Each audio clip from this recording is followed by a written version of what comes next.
তো গাছ লাগাইতে গেলে আমি আসলে ফলের গাছে ফল এবং ফুল সেদিকে গাছ আমি বেশি পছন্দ করি।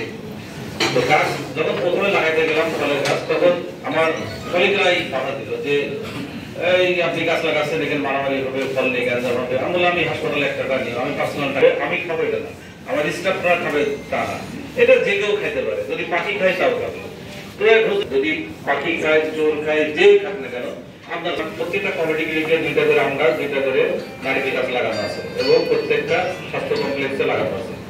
তো এখানে একটা মিটিং হলো আমাদের দুর্জয় সাহেব নেতৃত্বে এবং ডিসি মহোদয়ের সভাপতিত্বে, সেখানে কাজ উপজেলা তখন কিছু না কিছু গাছ কিন্তু আমাদের যেহেতু স্বাস্থ্য কত গাছ দিতে পারবে, সেহেতু আমাদের সকাল 8টায় টাইম দিতে পারবে, অক্সিজেন প্যাক করবে, এটা যে কোনো সব গাছই করে, আর আমাদের ফলও দিচ্ছে।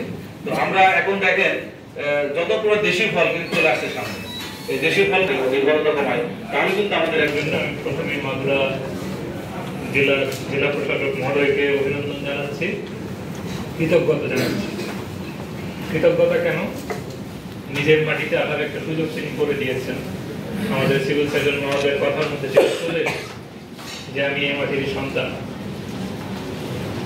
কিছুদিন আগে আমরা আরো একটা অনেক বড় প্রোগ্রাম করেছিলাম, তারুণ্যের উৎসব। অনেকেই হয়তো আপনারা জানেন যে মাস ব্যাপী বা তারও অধিক সময় ধরে যে তারুণ্যের উৎসব হলো, সেখানে কিন্তু মাগুরা দেখিয়েছে এত ইনোভেটিভ কাজ এই জেলা প্রশাসনের পক্ষ থেকে করা হয়েছে, তার মূল্যায়ন ঢাকা থেকে আমরা পেয়েছি। আমি কিছুদিন আগে 1 মাস মতো হবে থাইল্যান্ডে যাওয়ার সুযোগ হয়েছিল ক্যাবিনেট সচিব স্যার এবং আমাদের স্থানীয় সরকার সচিব স্যারের সাথে একটা প্রোগ্রামে। তারুণ্যের উৎসব নিয়ে যখন কথা বলছিলাম, এভাবে বলছিলেন যে তোমাদের খুলনা বিভাগ স্পেশালি মাগুরার নাম উল্লেখ করলেন যে তারা তো অনেক কিছু করে দেখিয়েছে। আমি একটু হেসে দিয়ে নিজের ক্রেডিটটাও নিলাম তখন যে স্যার মাগুরা তো ভালো করবেই, এবং সেদিনই স্যার জানলেন যে আমার বাড়িও মাগুরা।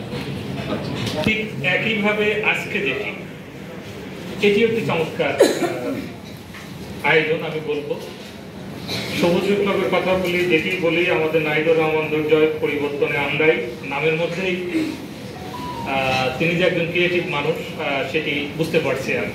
আর আপনাদের মোটামুটি প্রত্যেকের বক্তব্যে দুর্জয় নামটি উচ্চারিত হয়েছে, তার মানে ভালো কাজ করে যাচ্ছে, জনগণের আকাঙ্ক্ষার সাথে মিল রেখে তার কাজটি হচ্ছে। তো তার মোটামুটি বেঞ্চ চাইল্ড যে এই এটা বৃক্ষরোপণটা বা সবুজায়ন যে উৎসবটা, এটি যে ফেসবুকের মাধ্যমে করা হয়েছে, এখানেই হচ্ছে আমার সবচেয়ে ভালো লাগা। বক্তব্যের মধ্যে এসেছে যে ফেসবুক অনেক কিছুকে এগিয়ে দিয়েছে, এমনকি আমাদের এই যে জুলাই আন্দোলন, এখানেও ফেসবুকের অনেক বড় একটা ভূমিকা ছিল। ফেসবুক যে আরো অনেক বড় কিছু করতে পারে তার উদাহরণ কিন্তু আমরা কয়েক বছর আগে তুরস্কে দেখেছি। তুরস্কের যিনি প্রেসিডেন্ট, তিনি কিন্তু একটা বিপদে পড়ে গিয়েছিলেন, একটা অভ্যুত্থান হয়েছিল, গৃহবন্দী হয়ে গিয়েছিলেন। তার হাতে কিন্তু তার ফোনটি ছিল, ওই ফোন দিয়ে তিনি আহ্বান করেছিলেন যে আমি মোটামুটি অভ্যুত্থানকারীদের দ্বারা বন্দী অবস্থায় আছি, আমার যারা সমর্থক মাঠে নাম। ওই ট্যাঙ্কের সামনে কিন্তু লোকজন চলে আসছিল, শেষ পর্যন্ত যে অভ্যুত্থানটা ব্যাহত হয়। ফেসবুকের আসলে এত শক্তি, সেই শক্তিকে কাজে লাগিয়ে আপনারা যে সবুজায়নের দিকে যাচ্ছেন, এইটি ভালো লেগেছে। আমি প্রথম থেকে থাকতে পারিনি, আসার পরে যে বক্তব্যগুলো শুনেছি, এর মধ্যে কুমারকোটা সরকারি প্রাথমিক বিদ্যালয়ের যিনি ম্যাডাম, আপনি যখন বক্তব্য দিলেন যে আর কিছু না, শিশুদের মনে স্বপ্ন জাগাতে পেরেছি, আপনার এই কথাটা আমার খুবই ভালো লেগেছে। শিশুদেরকে স্বপ্ন দেখাতে হবে, পজিটিভ স্বপ্ন। বৃক্ষরোপণ তার মধ্যে অন্যতম একটি। ওদের যদি গাছের প্রতি ভালোবাসা জন্মিয়ে দেওয়া যায়, তাহলে আমি মোবাইল চাই না, আমার 2টা গাছ কিনে দাও মা বাবার কাছে, এরকম আবদারই হয়তো আসবে, আমি সেইটি রোপণ করবো, সেইটাকে পরিচর্যা করবো। এইভাবেই কিন্তু ওদের গড়ে তুলতে হবে।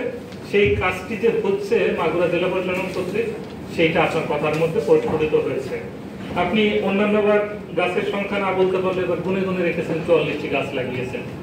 একটা ক্যাম্পাসে তো খুব বেশি জায়গা থাকে না, 33 শতক জায়গা হলেই আমাদের একটা বিদ্যালয় গড়ে উঠতে পারে। আমি জানি না আপনার ওখানে কতটুকু জায়গা কিন্তু একসময় শেষ হবে, এরপরে কোথায় গাছ লাগাবেন?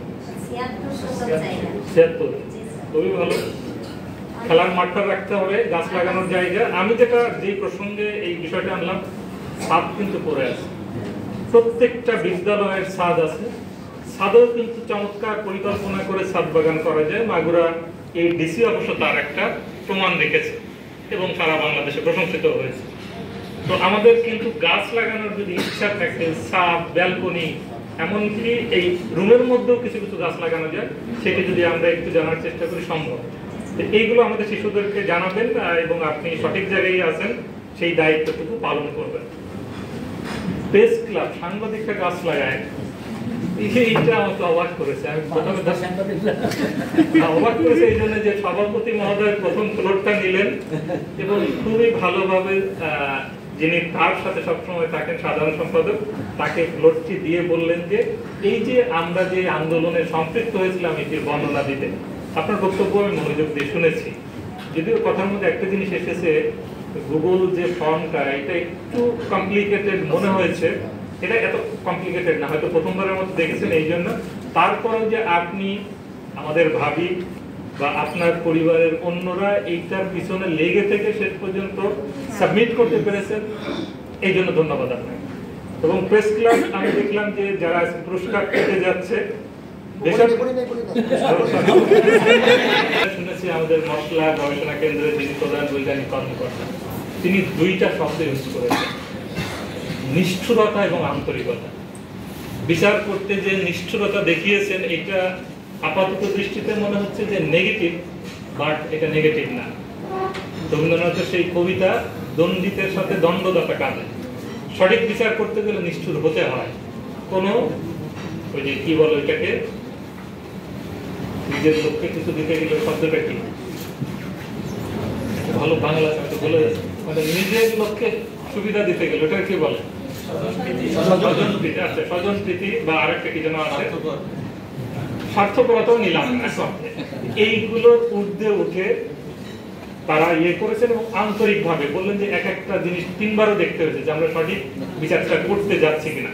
বিচারকদের কাজ আসলে এটি, নির্মোহভাবে বিচার করবেন, সঠিক যিনি প্রাপ্য তাকে সেটি পাওয়ার ব্যবস্থা করে দিয়েছেন, এই জন্য ধন্যবাদ। সেইগুলো অতিক্রম করে আপনারা পাচ্ছেন বা পেতে যাচ্ছেন, এই জন্য আপনাদেরকে ধন্যবাদ জানাচ্ছি। সিভিল সার্জন মহোদয়, আমি আমার এই জীবনে অনেক হবি শুনেছি। ছোটবেলায় দেখতাম যে ডাক টিকিট সংগ্রহ, মাছ ধরা, বই পড়া, গান শোনা, এগুলো হবি। কিন্তু গাছ লাগানো হবি আমি জীবনে প্রথম শুনলাম এবং তার মুখ থেকে শুনলাম। নিশ্চয়ই আপনাকে স্যালুট দেওয়া উচিত যে এত চমৎকার একটা জিনিস আপনার হবির মধ্যে পড়েছে এবং সেটি যে সত্যই আপনার কথার মধ্যে সেটি বুঝেছি। আপনি যখন করোনাতে যান মিটিংয়ে, ফেরার পথে বেজেরডাঙ্গা থেকে কিছু না হলেও 2টা গাছ অন্তত কিনে নিয়ে আসেন, এইটি হওয়া উচিত। আমরা সেটাই চাই, এক হাতে থাকবে আমার বাজারের ব্যাগ, আর এক হাতে থাকবে একটা গাছের চারা। এই আন্দোলনটা মোটামুটি সারা দেশে গড়ে উঠবে, তারই আলোকে কিন্তু আমাদের এই মাগুরা জেলা প্রশাসনের এটি ছিল। খুবই ভালো লেগেছে যে খুব পুরো একটা দিনও পাইনি, 1200 পোস্ট এসেছে। আবেদন 88টা, অনেকে হয়তো বুঝেছে না আমার থেকে অন্যরা তো ভালো করেছে, কারণ দেখতে তো পাচ্ছে কে কেমন পারফর্ম করছে। দেখার পরে যদি মনে হয় যে না আমি খুব ভালো করিনি, আবেদন করেও লাভ হবে না, এই জন্য হয়তো 88টা আবেদন করেছে। কিন্তু এই যে 1200টা পোস্ট, এটাও কম না। একটা দিনে তাও একটা আমাদের দুর্ঘটনার দিন ঘটেছিল, সে কথা আপনারাই বলেছেন, না হলে তো আরো পোস্ট হতো। এইগুলো প্রয়োজন আছে, ফেসবুকের মাধ্যমে আমরা ভালো জিনিসগুলো সবাইকে দেখাবো, সেই সুযোগটা মোটামুটি করে দিচ্ছি আমরা, সেটা যাতে করতে থাকি সেই চেষ্টাটি করব। আপনি একটা জায়গার কথা বলেছেন, কোনো একটা জায়গা এখনো সংস্কারের পর্যায়ে আছে, যেখানে আপনি সাজেস্ট করেছেন 2 ধরনের স্পিসিস দিতে, একটা জারুল আর একটা হচ্ছে সোনালী। আমি অনুরোধ করব ওর পাশে কৃষ্ণচূড়া দিতে। এই 3টা ফুল একই টাইমে হবে, একেবারে দেখবেন যে একেবারে সেই সোনালুর হলুদ আভা, জারুলের হচ্ছে ওটা কি পিঙ্ক না পার্পল, পার্পল আর ওইটা হচ্ছে লাল, একেবারে 3টা একই সময়ে ফোটে। আপনারা যদি একটু মনোযোগ নিয়ে দেখেন, আমাদের জাতীয় সংসদ ভবনের ওখানে খেয়াল করবেন, এইভাবেই সাজানো আছে, চমৎকার একটা আবহাওয়া তৈরি হয়। এইটুকু আপনারা করবেন, যেটা একই সময় ফোটে। আর একযোগে আপনারা করেছেন, এটাও ভালো লেগেছে। আমরা এরকম ইয়েলো থাকা অবস্থায় করেছি। একবার ঘড়ির কাটায় যখন 10টা বাজবে সমস্ত উপজেলার শিক্ষার্থী একটা করে গাছ, অর্থাৎ একটু ইয়ে করে বললে যে 1 মিনিটে 30,000 গাছ, 30,000 স্টুডেন্ট থাকি 30,000, সেটি সম্ভব। আসলে করতে সম্ভব যদি ঘড়ির কাটা ধরে ঠিক ওই সময় আমরা লাগাবো। আপনি হয়তো ঠিক করেছেন, আপনার যারা স্বাস্থ্য কর্মী আছে সকলকে দিয়ে একই টাইমে সারা জেলার বিভিন্ন কমিউনিটি ক্লিনিক অন্যান্য জায়গায় সেটি করেছেন। এটা একটা ভালো উদ্যোগ, এটা একটা দৃষ্টান্ত সৃষ্টি করে। আর স্বাস্থ্য বিভাগ গাছের সাথে ইয়ে করবে, সম্পৃক্ত থাকবে, এটি ভালো লাগা এবং আপনার ব্যক্তিগত ভালো লাগা থেকে এটি এগিয়ে নিতে পেরেছেন।